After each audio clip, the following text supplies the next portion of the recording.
Making sure everything is in order is par for the course for a float plane pilot. And for the Lake of the Woods area in Kenora, Ontario, these planes are key to the tourism industry. There's a lot of float planes in Kenora because it's a central location for a lot of lodges that are, say, within 50 to 100 miles of Kenora, mostly the north. So hunting and fishing lodges, it's a big industry for this area. The city of Kenora isn't very far from the Manitoba border, so Canadian and American tourists fly into Winnipeg, take the 2-hour drive, then fly out to their lodges by float plane. For those who don't have lodges, it's also a great way for people to see the area from the sky or even learn something new about air travel.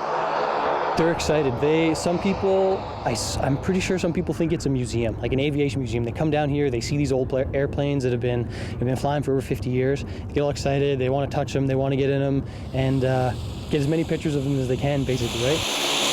And for pilots James and Robyn, they chose this career based on a love for where they grew up. A good friend of mine, his family owned some camps just north of here, so when I was in high school I would go fly around with him in one of their airplanes and cut grass and do maintenance at some of their camps. So I've always been an outdoorsy kind of guy, so that drew me to it.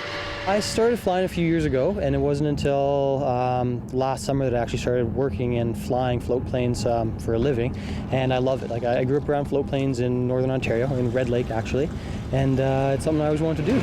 Both pilots say, for as far back as they can remember, float planes have been a big part of Kenora's history. For more information, check out Kenora.ca for details. For Go on the Road, I'm Blair Malazdrewich.